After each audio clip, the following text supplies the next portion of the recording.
আচ্ছা, আপনাদের মনে পড়ে আহ, গোপালপুরম সি বা প্রবাল রঙের আলো বা ধরুন ময়ূরাক্ষী তুমি দিলে বা ধরুন হালের প্রদক্ষিণ? হ্যাঁ, আমি বেশ বুঝতে পারছি। বাংলা উপন্যাসের অন্দিসন্ধির খোঁজখবর যারা রাখেন তারা বুঝেই গেছেন সেই ব্যক্তিত্ব কে হতে পারেন। তাহলে এবার পর্দাটা সরিয়েই দিই। হ্যাঁ, আমি এই মুহূর্তে বসে আছি বাংলা কথা সাহিত্যের বিশিষ্ট স্রষ্টা এবং দেশ পত্রিকার সম্পাদক হর্ষ দত্তের সঙ্গে। হর্ষবাবু, এই অনুষ্ঠানে আপনাকে স্বাগত জানাচ্ছি। হ্যাঁ, এখানে আসতে পেরে আমার খুব ভালো লাগছে। আমি সকল দর্শককে এবং আপনাকে আমার প্রীতি নমস্কার জানাচ্ছি। ধন্যবাদ। শিলচরে কি আপনি প্রথম এলেন? আমি শিলচরে এই প্রথম এলাম। এর আগে আমি গৌহাটিতে দুবার এসেছি, কিন্তু শিলচরে আসার সুযোগ হয়নি।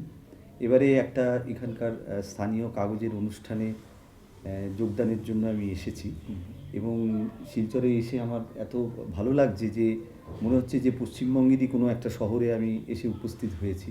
কলকাতার আশেপাশে যে আমাদের শহরগুলো রয়েছে সেরকমই একটি শহরে। এখানে সমস্ত বাঙালি, বাংলা সাইনবোর্ড, রাস্তাঘাটে বাংলা কথা, সমস্ত স্কুল বিদ্যালয়গুলো বাংলা।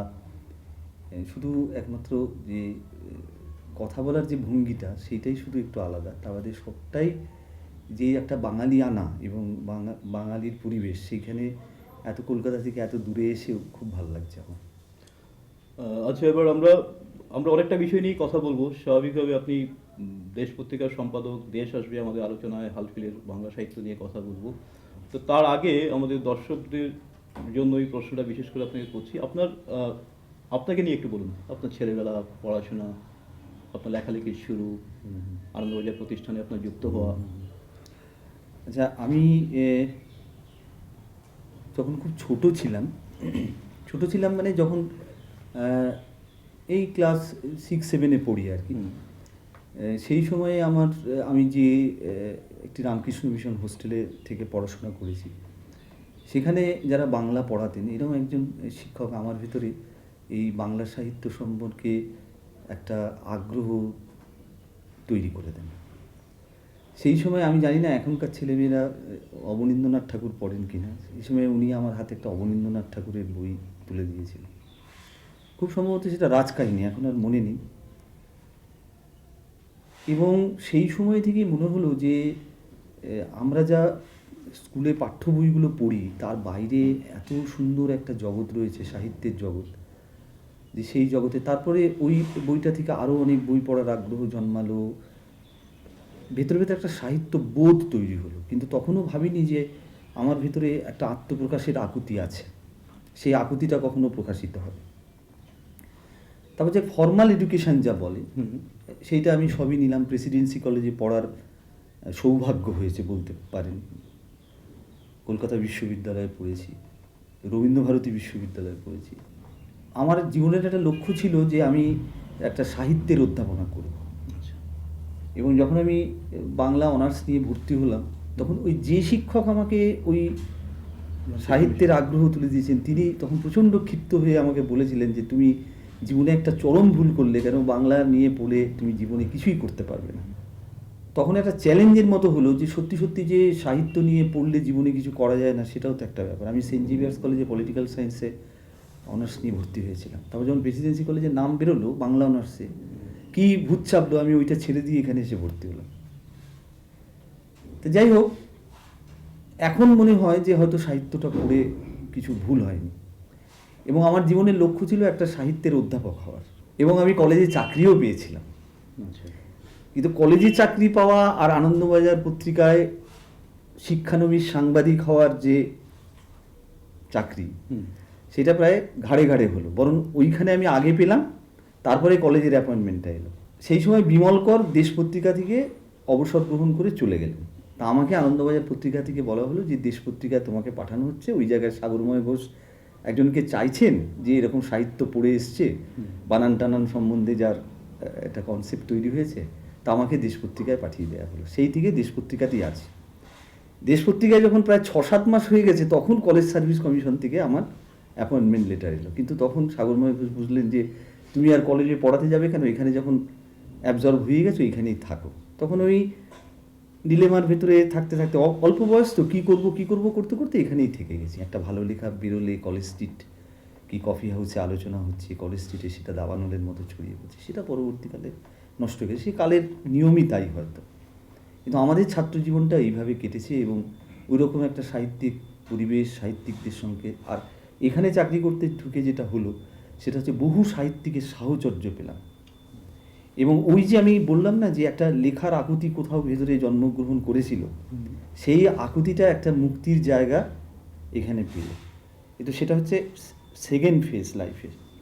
যখন ছাত্র ছিলাম সম্ভবত আপনি নিশ্চয়ই লিটিল ম্যাগাজিনের কথা বলবেন, সেই লিটিল ম্যাগাজিনেও আমি লিখেছি, কিন্তু ঠিক লিটিল ম্যাগাজিনের লেখক বলতে যা বোঝায় সেইভাবে আমার পক্ষে সম্ভব হয়নি মানে পড়াশোনাটার উপর খুব জোর দিয়েছিলাম, কিন্তু ওই যে শিক্ষক বলেছিলেন যে 50টা টাকা দিচ্ছি আলু বেচবে, মনে হয়েছিল যে একটা ভালো রেজাল্ট না করলে একটা চাকরি পাওয়া যাবে না, একটা ভালো ছাত্র না হলে জীবনে হয়তো দাঁড়ানো যাবে না। কেন আমি তো আর WBCS হব বা IAS হব স্বপ্ন দেখিনি। আমি একজন কলেজ শিক্ষক হব বা বিশ্ববিদ্যালয়ের শিক্ষক হব, এবং কলেজ এবং বিশ্ববিদ্যালয়ের শিক্ষকদের দেখতাম তারা সব গোল্ড মেডালিস্ট, ভালো ছাত্র, তারাই এই পড়াশোনার জগতে এসছে। সেটা যোগ দিতে গিয়ে যে খুব লেখালেখি করতে পেরেছি লিটিল ম্যাগাজিনে তা কিন্তু নয়। এমনিতে আপনার প্রথম লেখাটা কি দেশ পত্রিকাতেই বেরিয়েছিল? না, এমনি ছোট ছোট গল্প তো লিটিল ম্যাগাজিন লিখেছি, বন্ধু বান্ধবরা যেগুলো করেছে। প্রথম গল্প বেরিয়েছে দেশ পত্রিকাতে, সেই গল্পটার নাম হচ্ছে কামাদি কুসুম। সেটা একটা সাধু ভাষায় লেখা গল্প। আমি জীবনে ভাবতে পারিনি যে সেই গল্পটা বেরোনোর সঙ্গে সঙ্গে একটা সম্পূর্ণ অচেনা, কিন্তু মনে রাখবেন দেশ পত্রিকায় ঢুকেই আমি গল্প লিখিনি। গল্পটা বেরোতে বেরোতে অন্তত কম করে 84 কি 85 সাল হয়ে গিয়েছিল। মানে এর মধ্যে আমি লেখালেখিটা দেখছি, অন্যদের লেখা দেখছি, অন্যরা রয়েছেন, সুনীল গঙ্গোপাধ্যায়, শীর্ষেন্দু মুখোপাধ্যায়, সঞ্জীব চট্টোপাধ্যায়, আনন্দ বাগচি, সৈয়দ মুস্তাফা সিরাজ, মতি নন্দী, এইসব বাংলা সাহিত্যের স্টলওয়ার্ডরা এখানে তখন রয়েছে। তাদের একটা স্নেহ ছায়াতে গিয়ে পড়েছে, ভেতরে ভেতরে একটা আর্য রয়েছে যে যদি কখনো লিখতে পারি। তো ওই গল্পটা দেওয়ার পরে দেখলাম যে দেশ পত্রিকায় প্রকাশিত হলো, এবং সেটা প্রকাশিত হওয়ার পর আপনি বিশ্বাস করুন এখনও কোনো একটা গল্প সংকলন হলে দেখেছি সেখানে ওই গল্পটা নেওয়ার জন্য চিঠি দিয়েছে, তখন তাদের বলতে হয় যে না ওটাও আরেকটা সংকলনে বেরিয়ে গেছে, ওটা নেবেন না। মানে এখনও তাহলে লোকের মনের মধ্যে রয়েছে। মানে আপনি যদি বলেন অভিষেক, একটা ঈশ্বর এবং সমস্ত পাঠকের শুভেচ্ছা নিশ্চয়ই ছিল যে যেখানে ওই অভিষেকটা সম্পূর্ণভাবে হয়েছিল। আপনি 26 বছর ধরে দেশে আছেন, ট্রেনি সাব এডিটর হিসেবে শুরু করেছিলেন, এখন আপনি দেশের সম্পাদক। এই দীর্ঘ সময়ে দেশের পালাবদল অন্তরে অন্দরে দুটি আপনি দেখেছেন। দেশের ধারাবাহিক পাঠক হিসেবে আমরা লক্ষ্য করেছি যে দেশের একটা চরিত্র বদল হয়েছে। সাগরময় বাবুর পরবর্তীতে অমিতাভ চৌধুরীর সময় থেকে সেটা শুরু হয়েছিল, তার পরবর্তীতে আপনার সময় এসে সেটা পরিবর্তনটা স্থায়ী হয়ে গেছে বলা যেতে পারে। যে দেশ একটা সময়, মানে দীর্ঘ সময় বলবো, ছিল একটা বৌদ্ধিক পত্রিকা, সাহিত্য শিল্প সংস্কৃতির একমাত্র বৌদ্ধিক পত্রিকা বলা যেতে পারে। সেই জায়গা থেকে দেশের এখন চেহারাটা হচ্ছে এটা সংবাদ সাময়িকীর মূলত। তার প্রচ্ছদ যদি আমরা দেখি, ধরুন 20 বছর আগের প্রচ্ছদের সাথে যদি এখনের প্রচ্ছদ আমরা মেলাই, তাহলে পার্থক্যটা চোখে পড়বে, এই সময়ের অন্তর্ভুক্তি ইত্যাদি। এই পরিবর্তনটা সময়ের সঙ্গে হয়েছে, সেটা তো একটা ধরুন রুটিন উত্তর। এছাড়া অন্য কারণটা কি? দেশকে কেন পাল্টাতে হলো? বাঙালি পাল্টেছে বলে নাকি অন্য কোনো কারণ? এই কথাটা তো আপনি নিশ্চয়ই আমার সঙ্গে একমত হবেন যে পরিবর্তনই হচ্ছে জীবনের সবচেয়ে স্থায়ী নিয়ম। এই নিয়মটা বদলানোর কোনো জায়গা নেই। এই যে একটা পত্রিকা 76 বছর ধরে চলছে, পাঠকের সাহচর্য, ভালোবাসা সে তো রয়েছে, তাহলে এর এই যে বেঁচে থাকার প্রাণ রহস্যটা কি? এটা আমিও দেশ পত্রিকার একজন কর্মী হিসেবে, এই পত্রিকাটাকে ভালোবেসেই তো এত বছর এখানে থেকে গেলাম। এই রহস্যটা কি? এই উত্তর খুঁজতে গিয়ে আমি সবসময় ওই জায়গাটাই পৌঁছে যাচ্ছি যে জায়গাটা দিয়ে আপনাকে শুরু করলাম। পরিবর্তনই হচ্ছে জীবনের সবচেয়ে স্থায়ী নিয়ম। আপনি যদি অপরিবর্তনীয় থাকেন তাহলে ধ্বংস অনিবার্য। কেন কোনো কিছুই পৃথিবীতে অপরিবর্তনীয়ভাবে থাকতে পারে না। যেমন পিরামিডও ক্ষয়প্রাপ্ত হয়, কি ধরুন তাজমহলও আজকে যত বছর হয়ে রয়েছে তারও পাথর ক্ষয়ছে। জেল্লা কমছে। জেল্লা কমছে, তাকে বাঁচানোর জন্য চেষ্টা করা হচ্ছে। তাহলে আপনার যে প্রাণ সত্তা, সেটাকে বাঁচিয়ে রাখার জন্য কি করতে হয়? আমরা যেমন শৈশব থেকে কৈশোর, কৈশোর থেকে যৌবন, যৌবন থেকে জরা প্রাপ্ত হই, এবং এই প্রত্যেকটা ফেজে আমাদের চিন্তা ভাবনা বদলায়, আমাদের শারীরিক যে যন্ত্রপাতিগুলো আছে সেগুলো নানা রকমভাবে বদলায়, কেউ বিদ্রোহ করে, তাকে ওষুধ দিয়ে ঠিক করতে হয়, অপারেশন করতে হয়। অর্থাৎ আমি যেভাবে জন্মেছিলাম সেইভাবেই মৃত্যুর দিকে যাই না, একটা বিশাল পরিবর্তনের ভেতর দিয়ে জীবনটা যায়। এই সময়ে মানুষের রিডিং হ্যাবিট, পড়ার অভ্যেসটা প্রায় শূন্যে এসে ঠেকেছে। কেন? আপনি পাড়ার লাইব্রেরিগুলো দেখলে বুঝতে পারবেন, কি বইমেলাতে মানুষের ভিড় দেখলে বুঝতে পারবেন না। পাড়ার লাইব্রেরি হচ্ছে ঠিক ব্যারোমিটার। দেখবেন সেখানে একটা 40 পাওয়ারের বাল্ব চলছে, একজন বৃদ্ধ লাইব্রেরিয়ান সন্ধ্যেবেলায় এসে লাইব্রেরিটা খুলছে, একজন কি দুজন এসে বই নিয়ে যাচ্ছে। সমস্ত ধূলিধূসরিত হয়ে ক্লাসিক বাংলা সাহিত্যের সম্পদগুলো ওখানে রয়েছে, কেউ আর পড়ছে না। বাড়িতে বইগুলোকে যত্ন করে রাখা হয়েছে।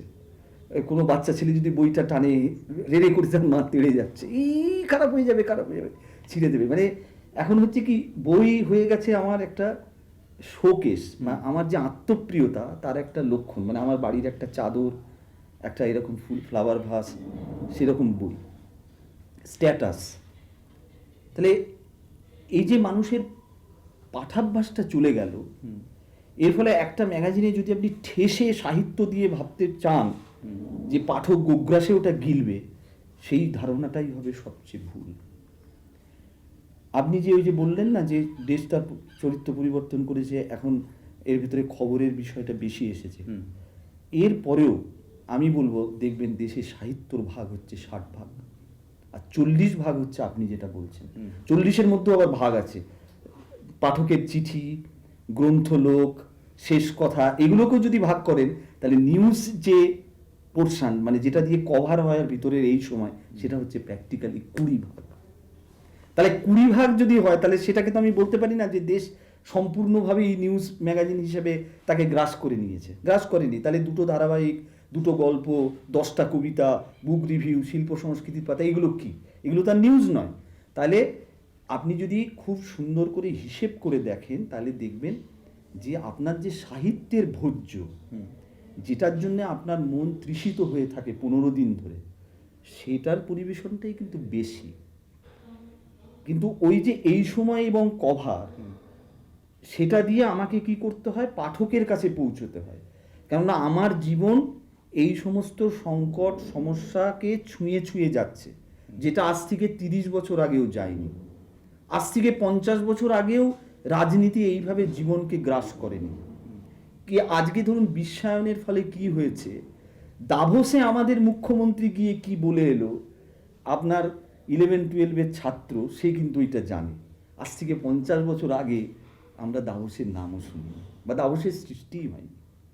অতএব এই যে পৃথিবীটা হাতের মুঠোয় চলে এসেছে এবং আমাদের চিন্তার জগৎটা যে ঘরের জানলা থেকে বাইরে চলে গেছে, এরপরে কি হয়েছে? আপনার পত্রিকায় যদি তার রিফ্লেকশনটা না হয়, তাহলে পত্রিকাটা পাঠক কিনবে কেন? পত্রিকা তো জানবে যে ও তো সেই বস্তা পচা কিছু জিনিস দিয়ে যাচ্ছে। আর এটা তো আপনি মানবেন যে সাহিত্য জিনিসটা যেটা সৃষ্টিশীল, সেটা এক মানুষ থেকে আর এক মানুষে ভীষণভাবে ভ্যারি করে, এবং আপনি যেটাকে ভালো বলেছেন আমি সেটাকে ভালো নাও বলতে পারি। ইউনিভার্সাল ভালো বলে সাহিত্যে কিছু হয় না।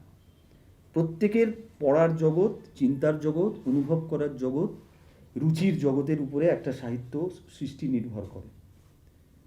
কিন্তু নিউজটা নির্ভর করে না। নিউজ কি কথা বলে? সত্য বলে, যা ঘটনা ঘটেছে তার একটা বিশ্লেষণ করে।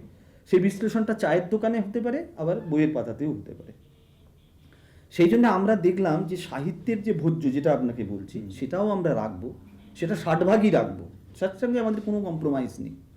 কিন্তু পাশাপাশি আমাদের এই যে জীবনের ভেতর দিয়ে যাচ্ছি, তার রিফ্লেকশনটা দেশে না দিলে আমরা এক জায়গায় বদ্ধ হয়ে যাব, জলাশয়ের মধ্যে। আবার এই যে এখন যেভাবে দেশটা যাচ্ছে, আমি একেবারে এ বিষয়ে স্থির নিশ্চিত এই পথ থেকেও আবার দেশ সরে যাবে। কেননা সে মনে করে পরিবর্তনই হচ্ছে জীবনের প্রধান ধর্ম। এটাও দেখবেন আস্তে আস্তে সেই ইকোনমিক্সে আপনি ছাত্র, ল মার্জিনাল ডিমিনিশিং ইউটিলিটি যখন হবে তখন এর থেকেও আমরা বেরিয়ে যাব। হ্যাঁ, সেটা আপনি সঙ্গত বলেছেন। এবং ওই যে বিভিন্ন বিষয়, অর্থনীতি, হ্যাঁ। ইতিহাস, রাজনীতি, হুম এটা কিন্তু দেশের মানে আপনাকে আমি কি বলবো, আমি বলবো যে দর্শক শ্রোতাদের জ্ঞাতার্থে বলছি, এটা দেশের প্রথম সংখ্যা থেকে এটা ঘোষিত নীতি। হুম। হ্যাঁ, 1933-এর প্রথম সংখ্যাতেই সেটা হ্যাঁ, ছিল। হ্যাঁ, বাংলা ভাষায় হুম, হুম। এইসব বিষয়গুলো এবং চর্চা- জানেন পুরনো দেশ পত্রিকা খুলে খুলে আমি দেখেছি তখনকার সাময়িক প্রসঙ্গ বলে একটা পাতা ছিল, যেটা আমরা সেই সময়ে কিছু ছেপেছি। দেখবেন ডেট অনুযায়ী এই 27শে অক্টোবর বিজয়ালক্ষ্মী পণ্ডিত কলিকাতায় আসিয়াছেন, সঙ্গে জওহরলাল নেহেরু রইয়াছেন, নেতাজি সুভাষচন্দ্রের মুক্তি হইল, এরকম সব খবর ছাপানো হয়েছে। তার মানে কি সব সময় দেশ এই এই যে জীবনটা যে এর ভেতর দিয়ে যাচ্ছে, প্রবাহের ভেতর দিয়ে, তার রিফ্লেকশনটা ওখানে দিতে চেষ্টা করেছে সব সময়। এবং পাতাগুলোর চরিত্র হয়তো বদল হয়েছে। ধরুন আমরা যখন ছাত্র ছিলাম বৈদেশিকী বলে একটা কলম বেরোতো, আপনি নিশ্চয়ই যখন না, অন্য যারা আমার বয়সী যারা রয়েছে, যাদের 50 বছর হয়ে গেছে, তারা জানবেন সেই বৈদেশিকী পাতায় কি হতো, ওই বিদেশের ঘটনার বিশ্লেষণ থাকতো। একটা থাকতো দেশি রাজনীতির উপর, রাজ্য রাজনীতি। বরুণ সেনগুপ্ত অনেকদিন দেশ পত্রিকায় লিখেছেন, হ্যাঁ, ওই অরুণ বাগচি মশাই লিখেছেন। বিজ্ঞানের একটা পাতা হয়েছে তখন। এখন এইভাবে চলতে চলতে এটারও তো একটা ব্রেক দরকার। ঠিক আছে, আমি যেরকমভাবে বলছি এই জীবন যেমন একটা মানুষ যেমন এক একটা বয়সের ভিতর দিয়ে এক একটা পরিণতি লাভ করতে করতে যাচ্ছে, দেশ পত্রিকাও সেইভাবেই করতে করতে গেছে। এবং এই ধারাবাহিকতাটা ছিল। আপনি এই ব্যাপারটা আরো ভালো করে দেখেছেন, কারণ দেশের যেটা সুবর্ণ জয়ন্তী প্রবন্ধ সংকলন হয়েছিল, প্রায় 10,000 প্রবন্ধ থেকে বেছে হ্যাঁ, 100টি করা হ্যাঁ, হয়েছিল হ্যাঁ, সাগর মহাশয়ের সম্পাদনায়। সেখানে আমি দেখেছি তার কৃতজ্ঞতা অংশে আপনার নামটি আছে। হ্যাঁ 84-র কথা হ্যাঁ, ছিল। তখন তো আমি দেশ পত্রিকায় চলে এসেছি এবং সাব এডিটর হিসেবে পূর্ণোদ্যমে কাজ করছি। তো আমি যে কথাটা বলতে চাইছিলাম যে তখনও তো এই বিষয়গুলো দেশে আসতো ভীষণভাবে তখনও আসতো। দেখবেন নগেন্দ্র প্রসাদ সর্বাধিকারী বা এই যে ভারতীয় ফুটবলের যিনি জনক, তিনিও একটা দেশে প্রবন্ধ লিখেছেন। ভাবতে পারছেন যে যদি সাহিত্য পত্রিকা হয় নগেন্দ্র প্রসাদ সর্বাধিকারী কোত্থেকে আসে? প্রফুল্লচন্দ্র রায় একটা বিজ্ঞানের উপর বাঙালির পক্ষে চা খাওয়া হিতকর নয় সেই নিয়ে একটা মন্তব্য করছেন। তার মানে কি দেশ সবসময়ই এই জীবনের এই সমস্ত অংশগুলোতে আয়নার ফেলে এসেছে। কোথায় কোথায় কি কি জীবন, কোথায় কি চাইছে, কি আপনি জানতে চাইছেন, কি আপনি চাইছেন, সেটা সবসময় আমরা খেয়াল রেখেছি। এই যে এখনো আমি একজন কর্মী হিসেবে এটা ভাবি, যেমন ধরুন এই যে অম্লান দত্তের যে ছোট ছোট প্রবন্ধ, এত তাতে মানবিক সম্পর্ক, মানবিক ভাবনাগুলো থাকে যে যে কোনো সাধারণ মানুষ পড়েও তার মনের ভিতরে একটা অন্তত কোথাও জায়গা তৈরি হয়, যারা এইভাবেও তো জীবনটাকে ভাবা যেতে পারে। কিন্তু সেটা ধরুন যদি দুটো ফ্রেঞ্চ কোটেশন, 6টা জার্মানি কোটেশন, 4টি ইংরেজি কোটেশন, 6টা সংস্কৃত কোটেশন দিয়ে অত্যন্ত ভারী করে পরিবেশন করা হয়, তাহলে সেটা কি লোকের কাছে খুব পৌঁছবে? কেন আজকে কিন্তু মানুষ অত পড়াশোনার ব্যাপারে অত কষ্টসাধ্য ব্যাপার করতে চায় না। কেন তাহলে তো লাইব্রেরি আন্দোলনটা বিরাট আন্দোলন আকার নিত। কেন এখন এই যে একটা বই খুলে ছোট ছোট ক্ষুদে অক্ষর 10 পয়েন্ট কি 13 পয়েন্ট কি 14 পয়েন্ট পড়ার মতো সময়ও নেই মানুষের। কিরকম মানুষ কিন্তু দৌড়তো হচ্ছে। ধরুন এই যে আপনার সন্তান কি অন্যান্য যারা শুনছেন তাদের সন্তান, তারা নিজেরা দেখুন না যে একটা ছেলেকে তার পাঠ্য বইয়ের বাইরে কি একটা মেয়েকে তার পাঠ্য বইয়ের বাইরে আপনি বাংলা সাহিত্যের যে শিশু সাহিত্যের যে সম্পদ, উপেন্দ্র কিশোর রায়চৌধুরী, সুকুমার রায়, অবনীন্দ্রনাথ ঠাকুর, তারপরে আপনার লীলা মজুমদার, মৌমাছি, এই যে এদের যে অখিল বুড়ো, কি অসাধারণ সৃষ্টি, এ স্বপন বুড়ো, অখিল নিয়োগী, সেই সৃষ্টির কতটুকু আপনি তাকে দিতে পারছেন? সে তো তার ওই স্কুলের পড়ার চাপে জিভ বেরিয়ে আসছে। আপনি নিজেও যখন তাকে পাশে নিয়ে বসবেন, দুটো জিনিস হয়, এক নয় তার প্রতি আপনার ভীষণ মায়া হবে, আরে এরপরে আর কি করে এটা করবে, আবার নিজের উপর রাগ হবে যে আমি একে এই সম্পদের এতটুকু কণাও দিতে পারলাম না। এই বিষয়টি বিতর্কিত চিরদিনই। একটু আগে এসেছিল কথাটা সামান্যভাবে, যে লিটল ম্যাগাজিন এবং আপনি যে ভুবনে আপনি বসে আছি এই মুহূর্তে, এটা লিটল ম্যাগাজিনের ভুবন, এবং লিটল ম্যাগাজিনের সাথে বাণিজ্যিক পত্রিকার এটা আন্তঃসম্পর্কটা আমি যেটা বলছিলাম, এটা গোলমেলের সম্পর্ক। এখন এটা কি পরিপূরক সম্পর্ক নাকি প্রতিস্পর্ধী প্রতিদ্বন্দ্বী সম্পর্ক? ওই যে একটা আন্তর্কলহ বলুন কি একটা পারস্পরিক পিঠ ঠেকে গেছে, ওদিকে মুখ এর এদিকে মুখ, ওইটা একমাত্র ওই বাণিজ্য শব্দটাতে, সৃষ্টির জায়গাটাতে নয়। এটা তো আপনি মানবেন যে লিটিল ম্যাগাজিন হচ্ছে বহু বহু লেখকের আত্মপ্রকাশের প্রথম জায়গা, এবং সেই জায়গাটাতেই তিনি আবদ্ধ থাকেন না। বাণিজ্যিক কাগজ কি করে, ওই যার ভেতরে ওই পোটেনশিয়ালিটি আছে, যার ভেতরে ওই প্রতিভা রয়েছে, যিনি লিটিল ম্যাগাজিনে আত্মপ্রকাশ করেছেন, তাকে আর একটা বড় জায়গায় নিয়ে আসেন, বড় জায়গাতে নিয়ে আসেন। এই বড় জায়গাতে নিয়ে আসার সঙ্গে সঙ্গে যে বড় জায়গায় এলো আর যে আসতে পারলো না, ওই যে না পারে তার ভেতরে ওই সমস্ত কনফ্লিক্টগুলো চলতে থাকে। আবার যে পারলো না তাকেও আবার আপনি বড় জায়গায় আহ্বান করুন, তিনি আসবেন। কারণ বড় জায়গাটা হচ্ছে অনেক পাঠকের কাছে পৌঁছে যাওয়ার জায়গা। একটা লিটিল ম্যাগাজিন তো অত সার্কুলেশন হতে পারে না। ন্যাচারালি আপনার যে প্রতিভা সেইটাকে অনেক বড় জায়গায় প্রকাশ করার জন্যে বাণিজ্যিক কাগজের একটা বিশাল বড় ভূমিকা রয়েছে। এবং সবসময় জানবেন আঁতুর ঘর হচ্ছে লিটিল ম্যাগাজিন। সেইখান থেকেই ইনি উঠে আসেন এই রাজপ্রাসাদে, ওইখানেই তার জীবনটা আটকে থাকেন। কৃত্তিবাস থেকে সুনীল গঙ্গোপাধ্যায় আসেন, আবার সুনীল গঙ্গোপাধ্যায় কৃত্তিবাসেই ফিরে যান। এর ভেতরে তো কোনো কনফ্লিক্ট নেই। কনফ্লিক্টটা হচ্ছে জীবনে যে হয়তো দাঁড়াতে পারে না, কি ধরুন যার নিজেকে মনে করে প্রতিভাবান কিন্তু সেই প্রতিভাটা কেউ খুঁজে নেয়নি, বা সত্যি সত্যি প্রতিভাবান হয়তো সুযোগ পায়নি, তার যে বেদনা, তার যে কষ্ট, সেই জায়গাটা থেকে হয়তো এই প্রশ্নগুলো উঠে আসে।